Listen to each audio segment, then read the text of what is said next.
Welcome to Supernatural Circumstances, the podcast where we take you down the rabbit hole into the fantastic world of the strange, paranormal, and the unknown. I'm Morgan Knudsen. Come along with me on this week's adventure.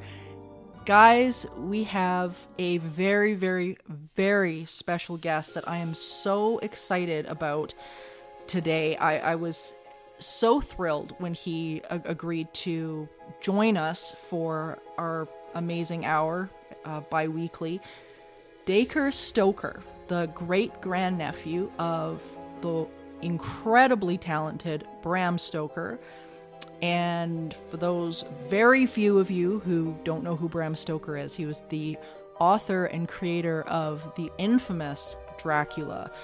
And Dacre is one of these people who will delight you at every single turn, which I can only imagine Bram was the same way. He is a New York Times and international best-selling co-author of Dracula the Undead, which came out in 2009, and Dracula, which came out in 2018.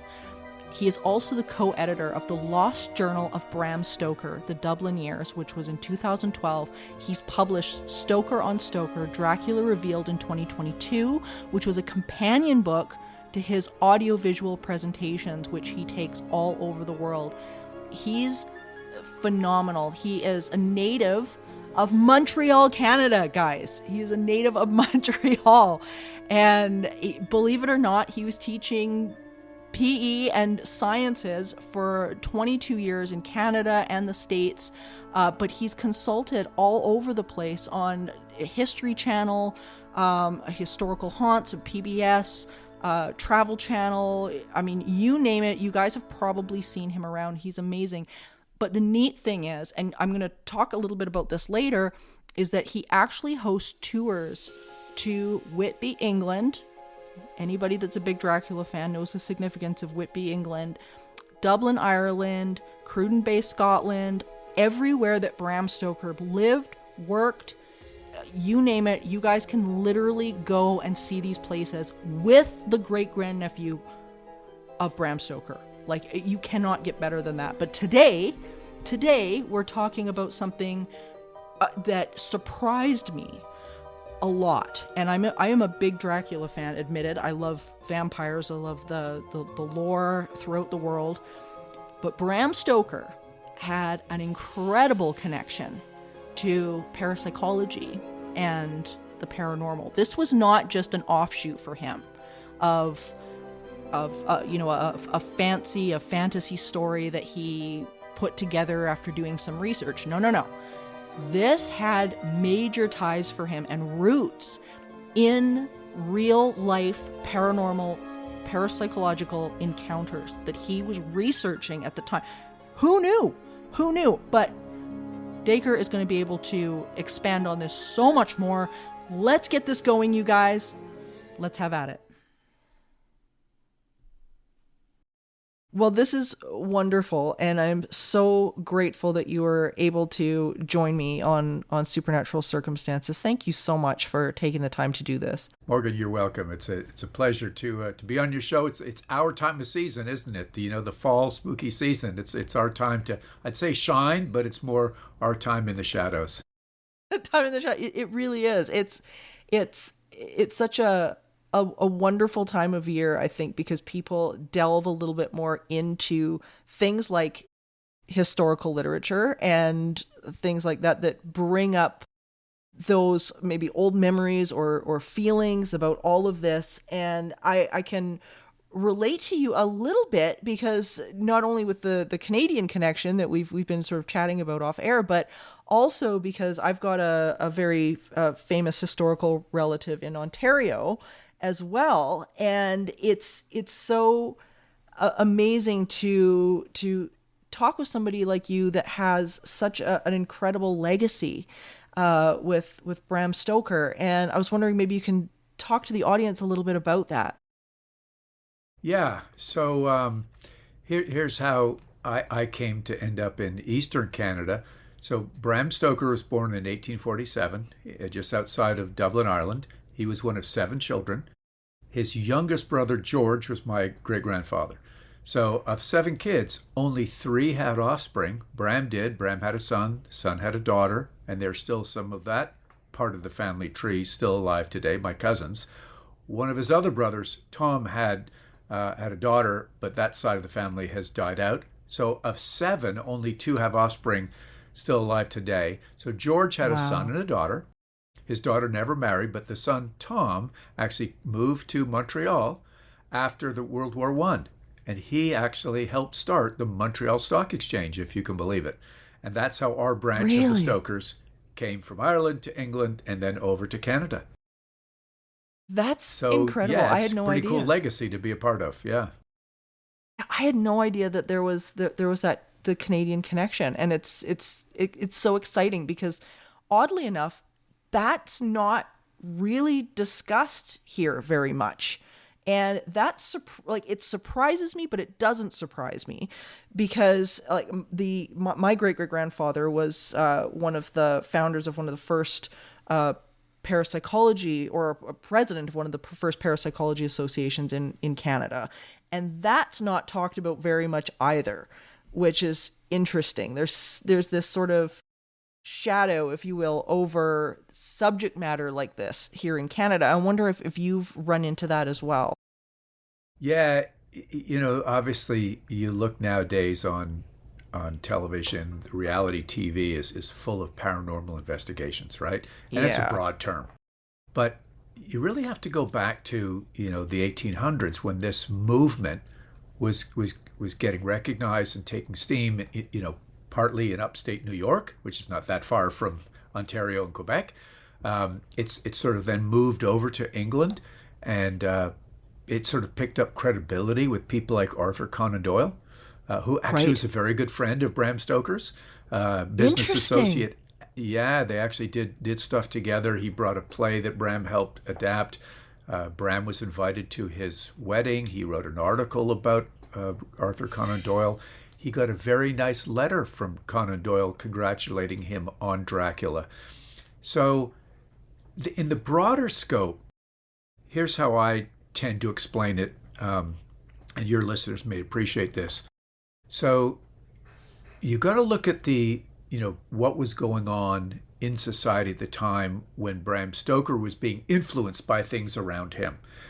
So Charles Darwin wrote and published a book called Origin of the Species in 1859, and that rocked the religious world on its behind. It was sort of Absolutely. like that was the sort of like that point was like, oh, wait a sec, you mean what our priest or our vicar or minister is telling us every Sunday may not be the definitive truth on what happens in life, what happens in death. It's God's will. It's still a good playbook, right, to run a good life and so on. But there may be more than that. The theory of evolution may be just questioning creativity. And then with all that came tremendous amount of scientific change going on with not just the scientific process, but medicine. Bram had 3 brothers. George, my great-grandfather, was one of them.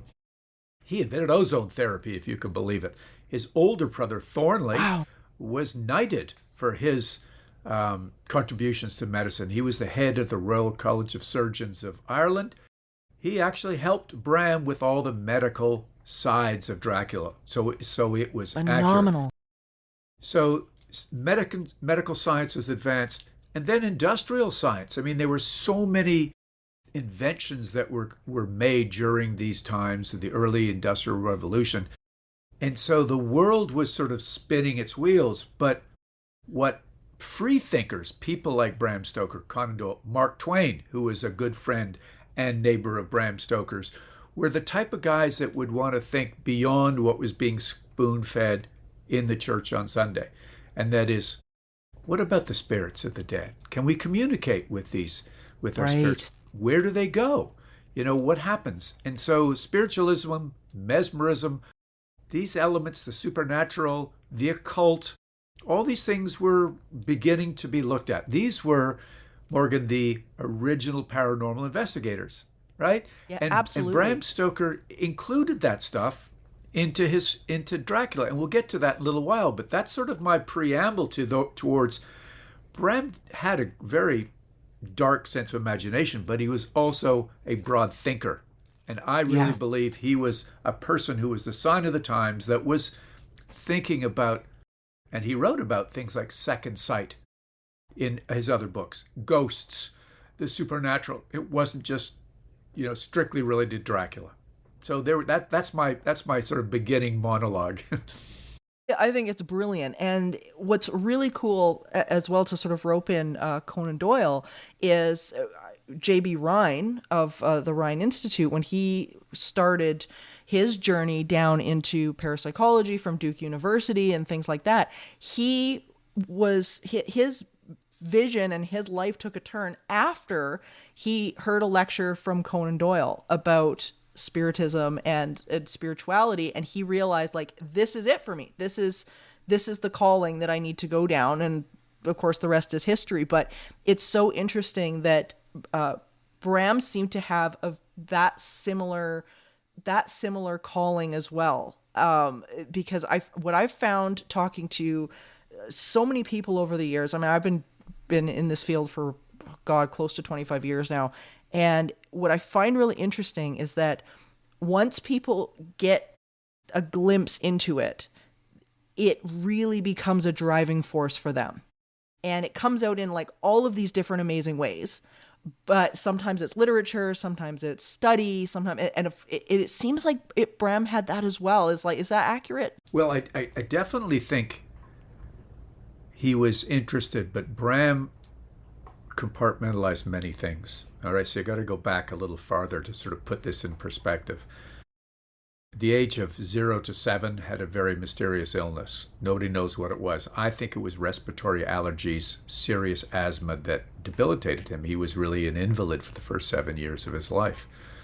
During those years, his mother, his nanny, kept him interested, kept him educated, read him stories, and these were dark stories. One of them in particular we know about was the story of Charlotte Stoker, Bram's mom, surviving the cholera epidemic of 1832, where she actually witnessed at the age of 14 people being misdiagnosed, buried prematurely, and crawling out of the graves, the undead. Oh my God. And as a little boy himself hearing that, and then when you analyze, as you probably have, Irish folklore and superstition, they're all cautionary tales, and they're all telling you horrible things about if you don't do things right, the banshee's going to do this, or the puka, or all sorts of things are going to suck your life, change, do whatever.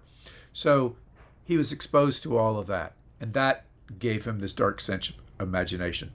But he also then grew up to be sort of a big man on campus at Trinity College. He was the head of the Philosophical Society, the head of the Historical Society. So he was a guy, had a bit of a philosopher in him, had a historical side to him. He loved drama. He actually wrote theatrical reviews. So it would be an understatement to say he was a broad thinker. But I believe, and see how this resonates to you, Morgan, and your listeners, that this one quote that I often pull out of Dracula, there are mysteries which men can only guess at, which age by age they may solve only in part. That's Van Helsing, the scientist, trying to explain to Seward, the doctor, you've got to open up your mind a little bit. The scientific process may not accommodate all things as we understand it in the world, maybe as you see it and as you prove it scientifically, but not as exist. So I think that summed up Bram. I think he was this larger thinker, but he also was a civil servant and dealt with the law. He actually created a legal manual, the first one in Ireland, as a clerk of petty sessions, an inspector of all clerks. And he actually passed the bar exam in London to be a practicing lawyer. Although he chose not to, he stayed in the theater. So he kind of led this more than dual life. The detail side of his brain, that law side of his brain, was at work with contracts and everything else. But the very creative side of his brain, that broader thinking of there are mysteries in life, and his writing, his poetry, and creating plays and so on. So this was a very complex man. And when he was working at the theater 27 years with Henry Irving, who became the first actor knighted, so they were both very successful, Right. he was that kind of contained guy. But on his holidays, when he'd go to Whitby or Cruden Bay, he was that open-minded, let me start thinking of cool and interesting things when he could write. And when he was in Scotland, northern Scotland, he got exposed to very interesting pagan rituals. And there was a similar duality in the lives of people in Cruden Bay, where he went to at least 11 years we have records on. And it was the fishermen who would go to church on Sunday, very strict religious practices. Sure. But as soon as they got into their boat to head off to do their fishing and be subjected to the powers of nature, they would kind of lapse back into pagan rituals, like drive 2 circles around this way, or throw things overboard to make sure the gods were happy. Right. So yeah. I think Bram was the same thing, Morgan. That what he did was recognize the role of religion in the world. That's why in Dracula you still had the band of heroes with the cross, Van Helsing Yes. with the wafers, the host, the holy water. But it was also all about faith in man itself, right? And good and evil, the supernatural, what is happening in between life and death, and what's happening to Mina's spirit, to Lucy's spirit as she's converted. So this, I've been at this 15 years, Morgan, and I haven't quite got it. And I don't think everybody who is equally as crazy as I am that looks into it. And it's not a big deal that we don't get it. It's just that there are still mysteries about this, and we're going to learn more. And the more things we find out about Bram, some unpublished stuff, the more times you read Dracula or his other novels and you compare things, the more you get an understanding of how this man was guided by a very interesting time in history when all about him was sort of great men and women, tarot card readings, seances, connecting with other places in the world that we don't know of, that we can't quite get at. So it's cool to be digging into him, but by all means I haven't found it all yet, so I'm on a cool mission. Oh, absolutely. I can so relate to you, because I feel very similarly with my own family history as well. And that's the one thing that I found with the story of Dracula, and just how many layers that he built into it. And no matter what age you read it, or no matter what point in time in your own sort of philosophical journey that you're in, you will get something new from it. Like, I get something new today than I did even 10 years ago when I read it, especially the dynamic that you're talking about with Van Helsing and Seward, and then people trying to figure out, well, what's reality, what's not reality, how much of this are we attracting to ourselves, which I always found an interesting angle that he put in as well, is, what is it about our own psychology that is, attracting something like this? And I found with my own great-great-grandfather, A.D. Watson, he was in a very similar situation to Bram, in the sense that he was a physician, a very well-known physician in Ontario, was a poet, he was an astronomer. He had all of this incredible background. He was very well respected by his community in academia. And he, like Bram, was being surrounded mostly by his friends who were very interested in spirituality and channeling and things like that, sort of got pulled into this other realm of thinking. And it just influenced everything that AD did. And I think exactly what you're saying is dead on, is that when that was such a unique time in our history where we had to start evolving and growing, not out of the science books necessarily, but in something that's so much greater and broader, and maybe the beginning of understanding things like the big questions of consciousness, and stuff like that. It seems to me where Bram was kind of headed with some of what he was doing. Yeah, you're right. I'll insert this part of what I believe evolved in his life as that sort of greater power. And it might have been a reaction to uh, an Irishman, you know, as a Protestant growing up in a country divided by Catholicism and Protestantism. Sure. But he moved to England, and then he was an outsider as an Irishman in London, working at a theater, even though he had a very high status, working as Henry Irving's manager and managing the whole theater. But I think, being the philosopher that he was quite interested in the belief system of the world around him, that people were believing in, a god, or many different gods. When he started conversing and reading Walt Whitman, they became pen pals. They only met, I believe, twice. When Bram came to America 8 times, I think 2 times he actually met Whitman. But I believe they shared an interest in this something called pantheism, which is this sort of holistic type of following a religion, so to speak, that the whole world matters and all religions, it's okay. But what's really important is essentially Mother Earth. And I think Bram identified with that starting around 1892 when he went to Cruden Bay, Scotland. And I've been up to Cruden Bay. It's north of Aberdeen, and it's very interesting topography because there's not a lot of buildings. It's a small fishing village, and it still is to this day. Whitby, on the other hand, has grown up to be a very popular tourist destination, and although it's not skyscrapers, you've got more buildings than when Bram was there. But Cruden Bay, you get this feeling, especially when the tide is out. It's a very rocky, rugged coast, and when the tide goes out, and they've got about a 15-foot fall of the tide, you see these really huge rocky reefs out in the bay, where they have actually been the cause of shipwrecks. And so Bram actually referred to this area as the Sea of Bones, from these sailors, travelers, who have been shipwrecked and died and are not resting at peace in the bottom of this, in the bottom of the ocean.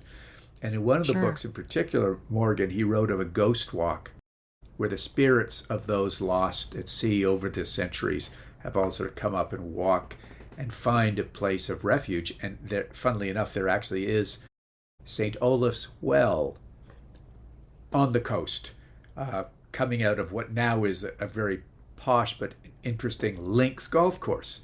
And this well had this reputation of healing waters. And so what Bram had was the ghosts coming out of the ocean looking for some place to heal, to find a place to rest in peace, and they all sort of went into the well. But it is back to the point of, it seemed that the ocean, the sky, the sun, the moon, the earth, everything sort of converges here and is right at your fingertips. You don't have to look for it. And Bram spent the last few years of his life, and and to all your listeners and yourself as well, it seems that, when people know they're the end of their mortal life, some of them get even more dialed into what's going to happen in the afterlife, right? Very much so, and very well documented. Yeah, absolutely. Yeah. So he stayed in the little village just down the bay from Cruden Bay, Whinnyfold, or Vinnyfold as they called it.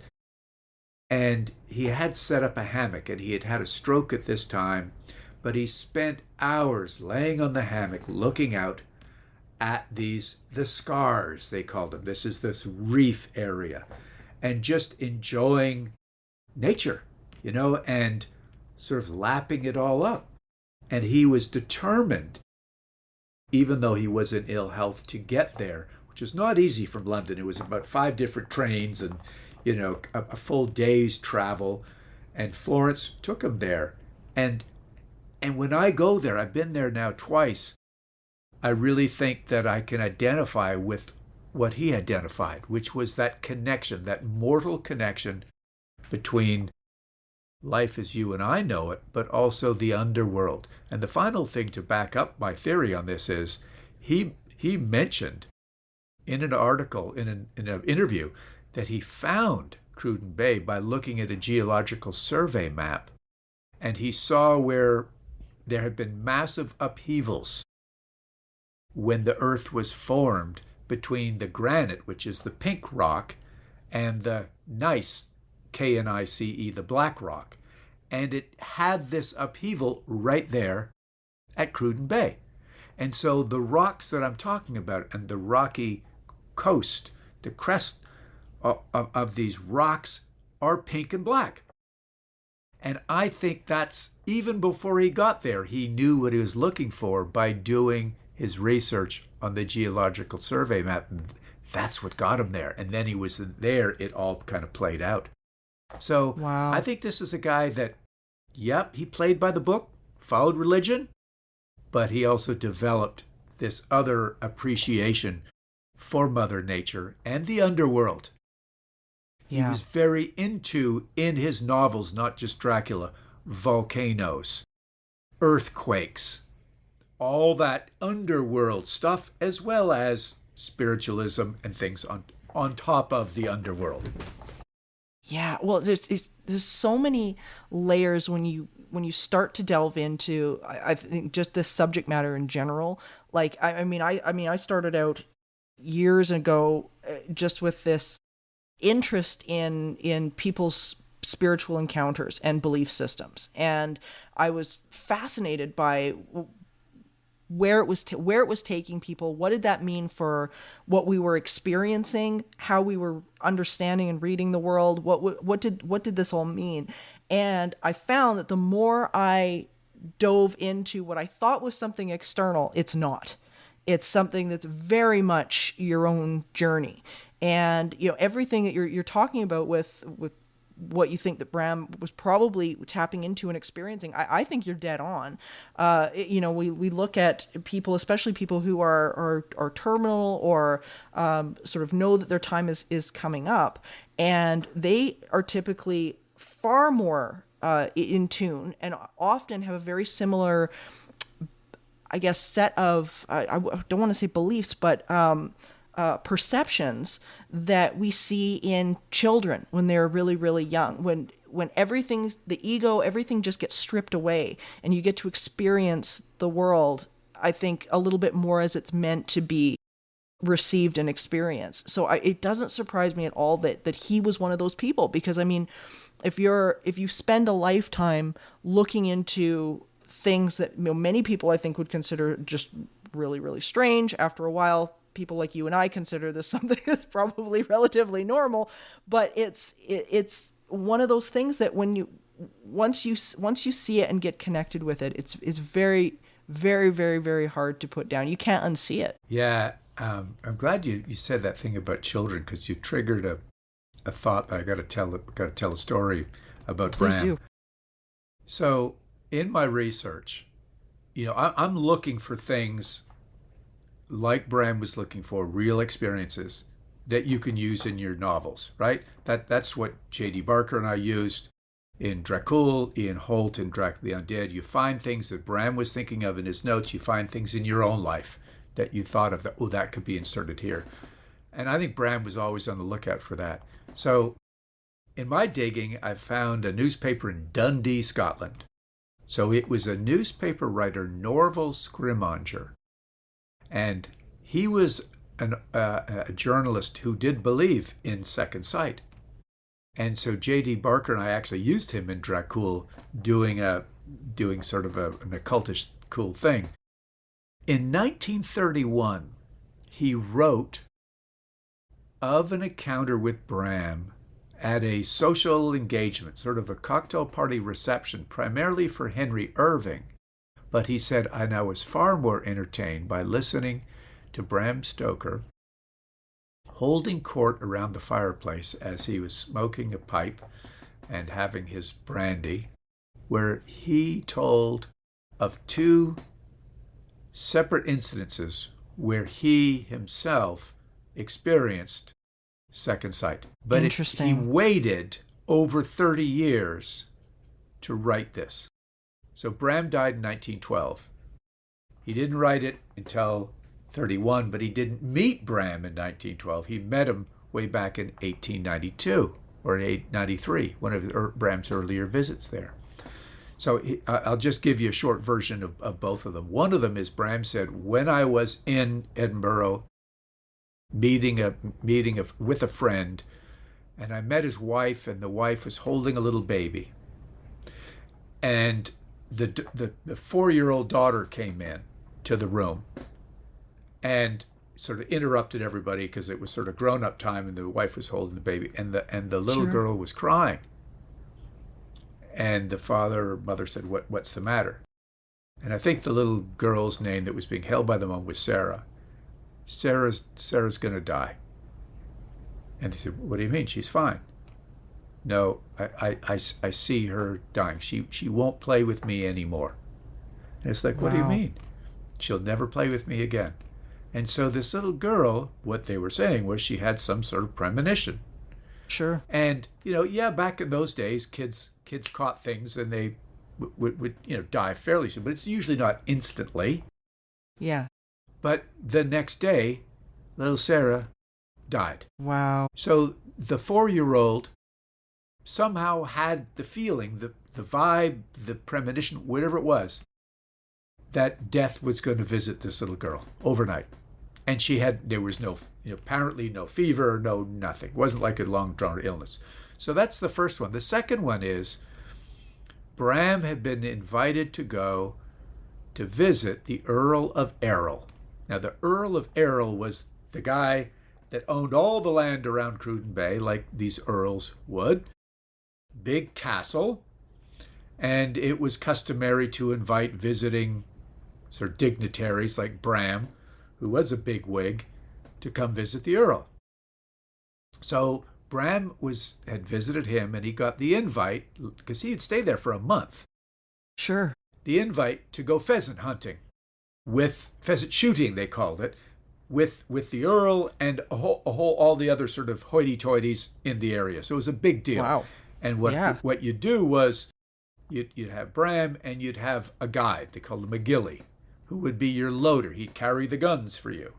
And you'd be walking along, for half a day. The dogs would be doing their work to spot the pheasant. And then somebody would beat the bushes, the pheasants would fly, and if it was anywhere near you, you'd take the shot. If you needed another shot, you didn't have to load your own gun. You handed it to the ghillie, hand you another fresh one ready to go. So Bram developed the rapport with the ghillie during the half day they spent walking through the highlands. And he said, how's the Earl? Some just, little small talk. And the ghillie said, the veil is getting high. The veil is getting high. And probably your listeners more than others would understand that means he's close to death, as the veil Sure. that goes over your... And Bram said, don't be silly. He looks very healthy. He looks fine. Oh, no. Mark my words. So, Bram is a little saddened, but what the heck, what do you do? So you go back, and they all have, port, sherry, and then back to the hotel, and they end up, Florence and Bram and son end up going back to London, and, there's no record of anything happening, so he thought, this ghillie, is just full of it. Next summer he comes, he gets invited to go shooting again with the Earl. Nice to see you again. And Bram says, I'd like the same ghillie. Because he wants to sort of, stick it to him like, hey, you were wrong about Sure. the Earl. And he says, out and again, they're shooting the pheasant, doing their thing. And he goes, well, how is the Earl now? I guess the veil's not so high. Ha, ha, ha. Oh, no, Mr. Stoker, it's higher still. And he goes, oh, come on. He's been fine. You said that last year.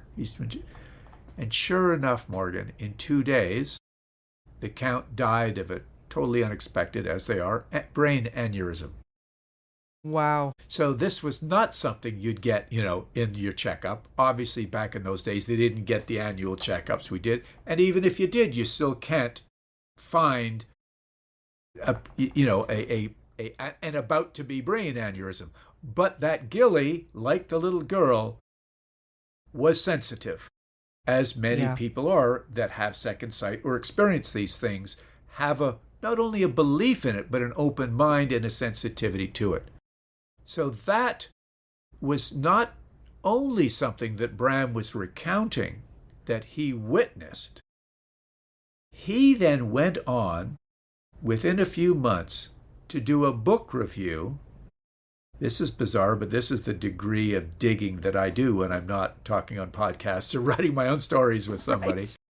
Is I dig for stuff. And I found that Bram did a book review of a book by a Scottish writer called McCrae for a newspaper in New Zealand about second sight in the Highlands and Islands of Scotland. And he reviewed this guy McCrae's book and didn't poo-poo the whole thing. He was definitely saying, yeah, McCrae's onto something. This has great credibility. I've seen things myself.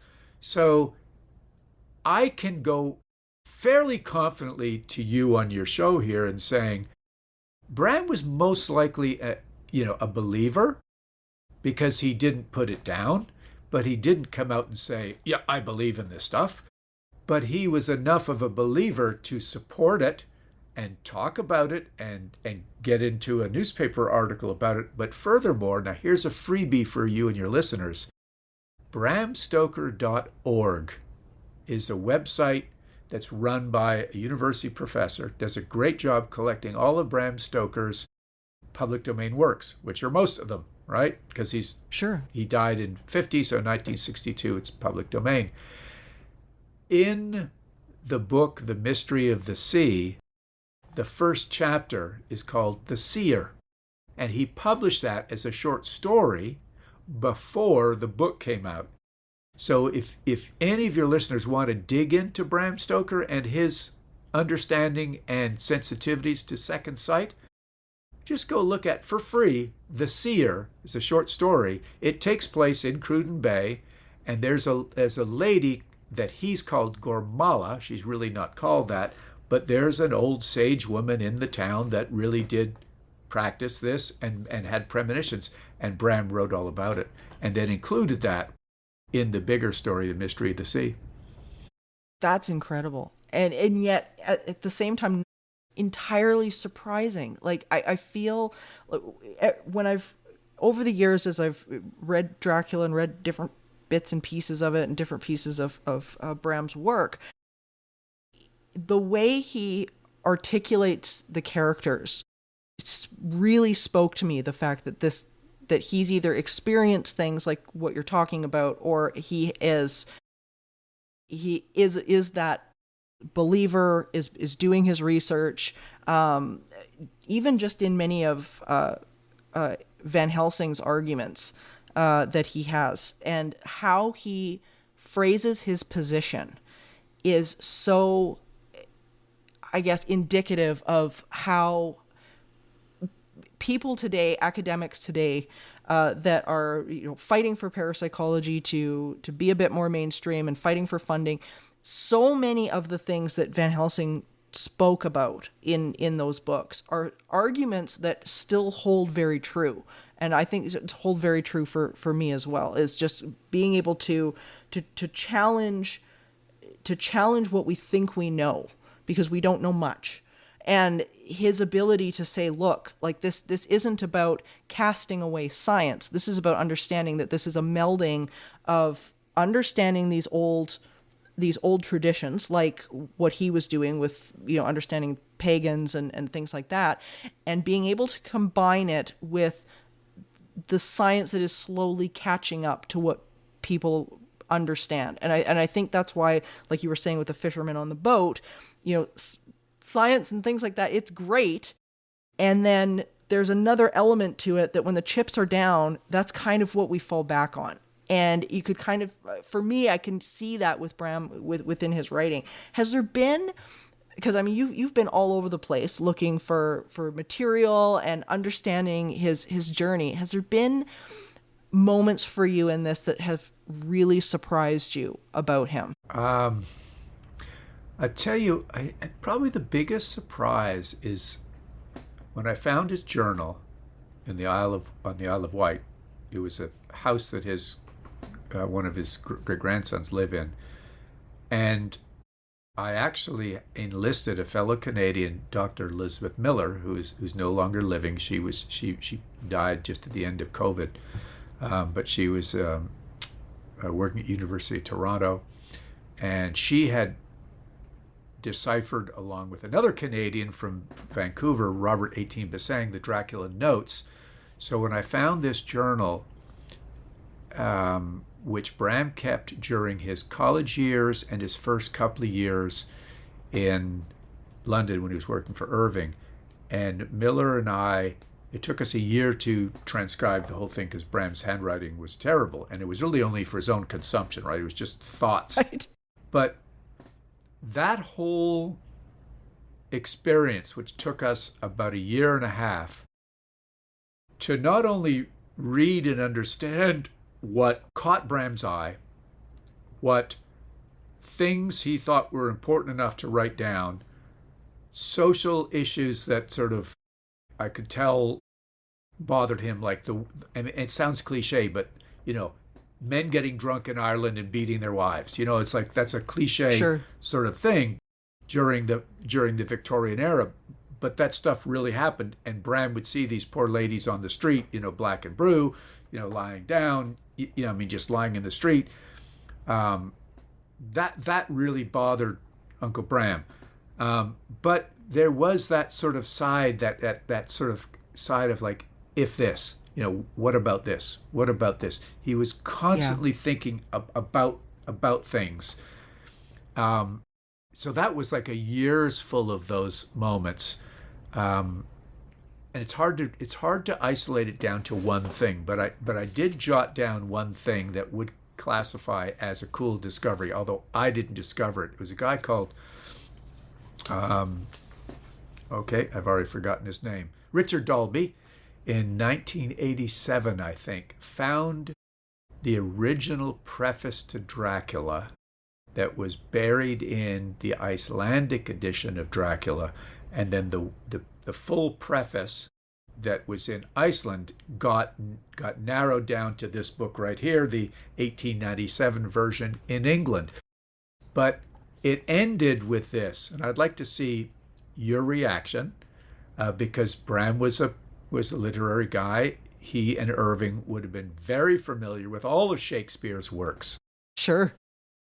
There are more things in heaven and earth than are dreamt of in your philosophy. That's what ended the original preface to Dracula. There are more things in heaven and earth that are dreamt of in our philosophy. And that was a line from Hamlet.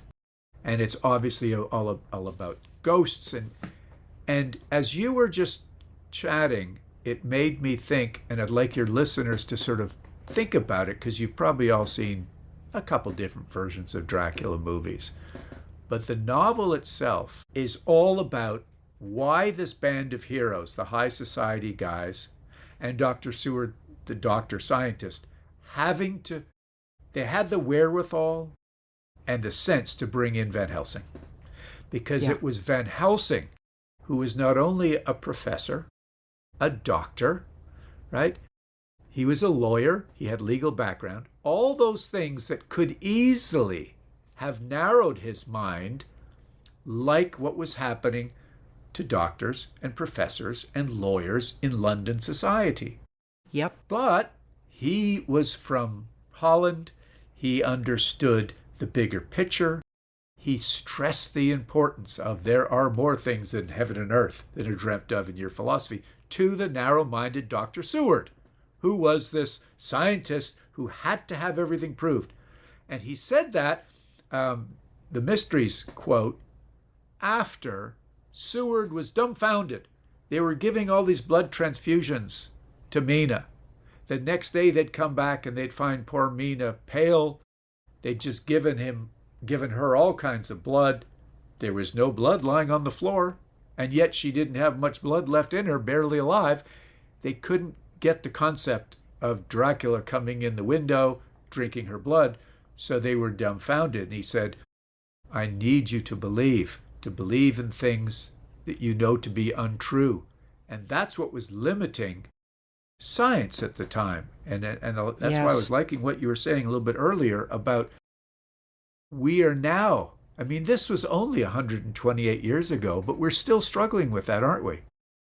We're still struggling with the concept of there are more things than heaven and earth, and yet we've got some tools to connect with these spirits. We've got signs of UFOs. We've got all sorts of things, but we're not believing them because we don't want to believe in something we can't prove it perfectly under our existing currency. Well, and it's such a unique position as well, because now with our evolving understanding of parapsychology and our perception, and how our perception often dictates our reality, and how so much of this is intertwined. As quantum physics is evolving, we're beginning to understand that our reality is very dependent on our belief system. It becomes such a dichotomy, and I think, and maybe Bram understood this back when he was writing, is the fact that because that line, not only that line, but that red thread of belief. What do you believe throughout the entire book? You know, whether it be Harker when he gets there and his worldview is pretty much shattered, but when he's staying at the castle, he's seeing things that he can't explain. He's got the worldview of all of these different characters is breaking apart. The only one that is basically looking around like this is normal is Van Helsing, like what you were saying. And I what's so neat about this, I think, and what makes this just as relevant today is exactly what you were talking about. What it comes back to the individual and to us. What is it that we are believing that is either hindering our journey forward, or is it creating the open door to be receiving this new information that's coming?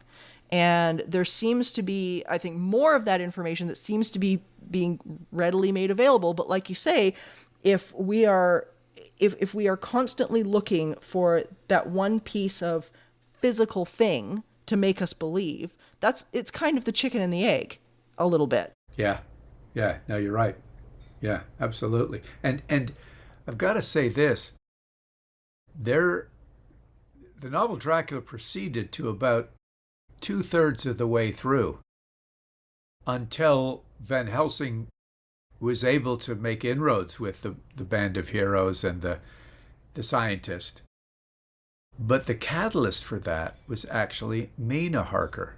She gets back from her visit to Budapest, where she saves her husband, and she's the modern woman, right? She is. This proves that Bram was a bit of a feminist that he got from his mom, that she, through typing up the notes, listening to the recording phonograph of Dr. Seward, correlating everything from the Band of Heroes, Harker's journal as well, kind of like Bram's own journal. It's no mystery that Bram and Harker are very similar, somewhat of an autobiographical little insert. But she's the one that was sort of like, we need to look at all this together. You can't think of things in isolation. And she connects with Van Helsing on all of that. That's why Van Helsing says to her something like, you were a bright light, the light of all lights. You know, yes. He gave her this ultimate compliment. Not the whole time, because remember, he even said, oh, she's got the mind of a man, which was, you know, in those days, that was a compliment. Now you'd get slapped and you'd be canceled. But, you know, that was something that was a huge compliment, is she had the mind. Mind you, Bram still inserted Lucy to show what happens if you're a socialite and the only concerns in your day are which of these three suitors you're going to marry. Mina is the school teacher. She's the one that can go off on her own to go save her husband, come back, correlate everything together. And even then, even after there's a little bit of a blood exchange, and Morgan, she has the mental connection to the Count, right? Because she has had the blood exchange. She's the one that understands where he's going. She is able to, through hypnosis, give all this info to Van Helsing and the rest of the boys. And at the same time, she's merciful when she pleads for pity for Count Dracula, as she knows the boys are going to destroy him, but it's pity him. I guess you sort of be gentle as you do so. But nonetheless, that's how she's depicted in the story. So I think what Bram is saying is there's 50% of the population that we're not even accounting for right now, but you better, because they're the future. And they're the future of this world. And by golly, he was right. It just took a while for women to be looked at as equals, to have the vote, be able to work, write typewriters, not just make babies and look pretty. It is kind of interesting when you dissect what's going on in the story and the broader picture of, what are the things that Bram is trying to explain, and religion and science and beyond that. There's one more quick thing I want to slide in here. Absolutely. Because I've had a lot of fun finding things that Bram didn't use from his notes, and Robert 18 Pisang from Vancouver and Elizabeth Miller from Toronto helped me find this. Bram was actually thinking of a psychic research agent as a character in the story Dracula. Interesting. But I believe what he did was he combined that, and he did that with a number of characters. He had 3 pages in his notes of characters with, as authors do, we write characterization. I got to have a hockey star. He's got to be 6'5". He's got to be really big. He comes from Edmonton, whatever. But I got other characters, and he lists everything. He didn't actually end up having Alfred Singleton. I've used him in some other of my stories, but so he was thinking this. But it was plain as day on the first list of characters. Yeah. But it didn't make it in. What I did think he did is he combined it with Max Winchelsel, who was this German historian. That became Van Helsing. Van Helsing had these 3, and if you think about it as well, and if you're a listener and you're an author, it's difficult to have too many characters floating around in your story. It gets confusing. So Bram had to combine them, and that's why we see such a very interesting and complex character in Abraham Van Helsing. That it makes so much sense. And just to touch a bit on your point about Mina too, is even just to take it one level deeper than just sort of her feminist role, but also the fact that she is that light bringer, and that when Van Helsing talks about her as the brightest light, it really then blends back into what we were talking about before, where it's like, this is the consciousness that you need to be listening to. It might not be the most obvious consciousness because she's female or she's, little school teacher, but I think the fact that she is the educator, that she is considered by Van Helsing to be the light, where maybe the others are just literally looking at her like the little school teacher.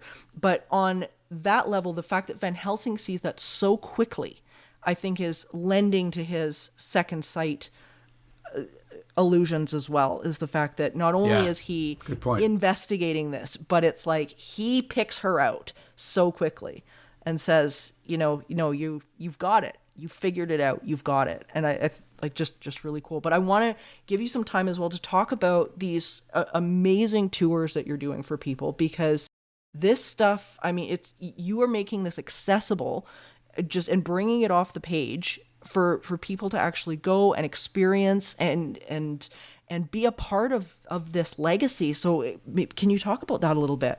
Yeah. It's cool to actually go to some of the places that influenced Bram.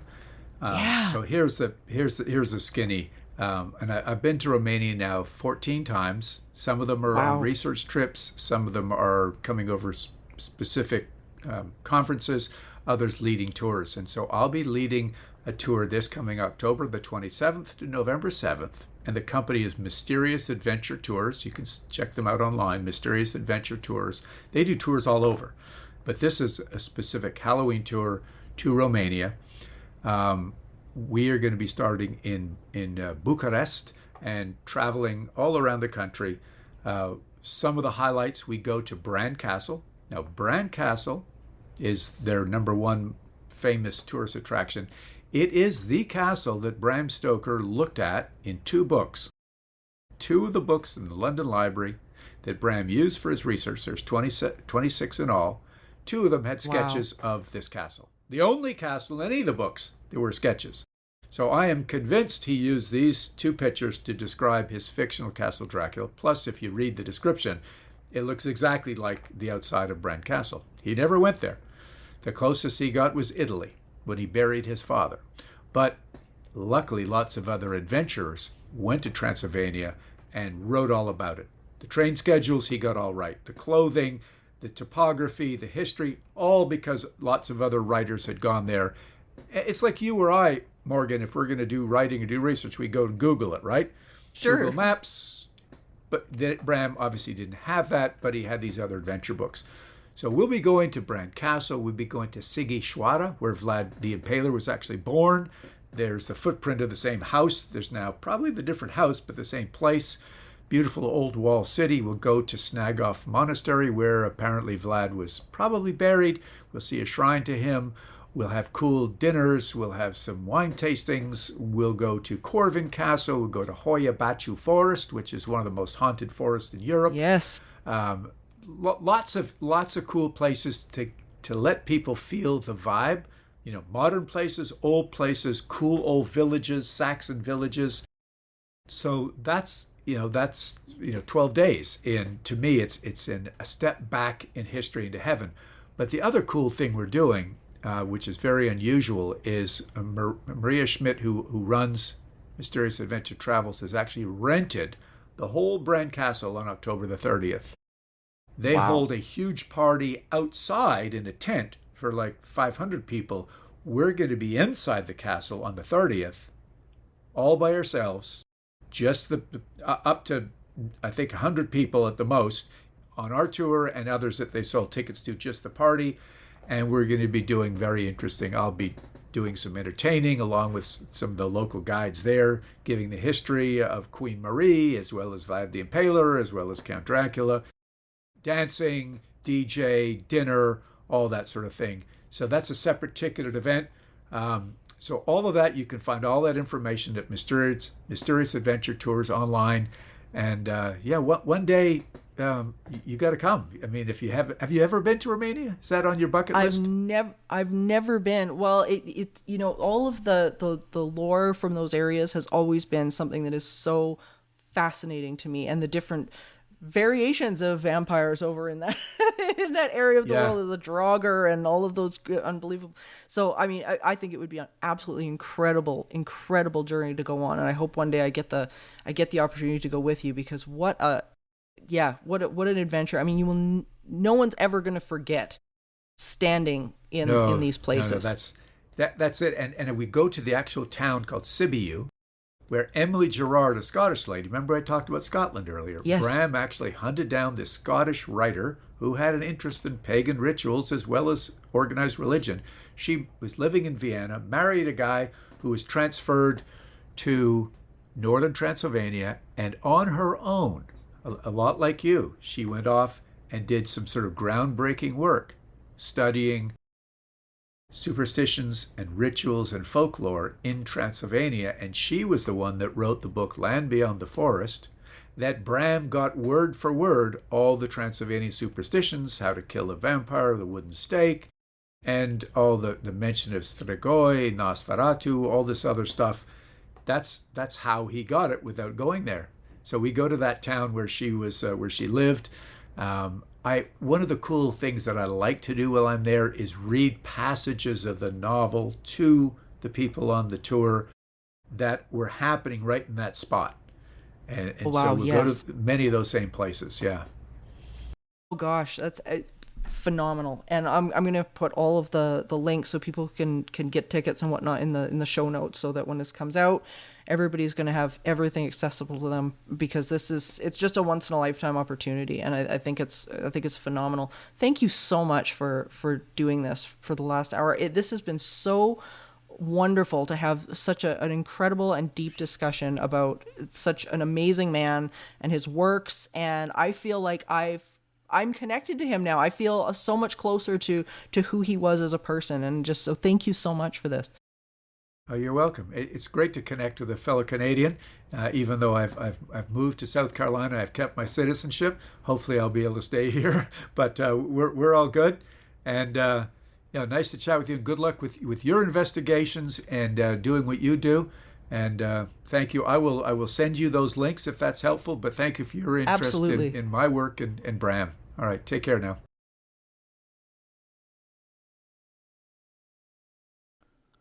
What an incredible conversation. I can't believe the incredible amount of information that I took away from this. I had no idea how connected Bram really was to the world of the paranormal and parapsychology. And, Dacre's one of the most delightful people, truly, that I've had the privilege of talking with, because not only is he incredibly insightful, as you guys heard, but he can really expand and expound and make you feel like you know who Bram is and was. And I can only imagine how proud Bram is right now, looking down at his great-grandnephew going, this guy's amazing. So I don't know how many of you guys are lining up right now to sign up for those tours, but I tell you, what a phenomenal experience that it would be. When we often hear about these authors like Mary Shelley, authors that we've come to know just throughout history over the years, even ones that are maybe more recent, like Anne Rice and Clive Barker, who's a favorite of mine.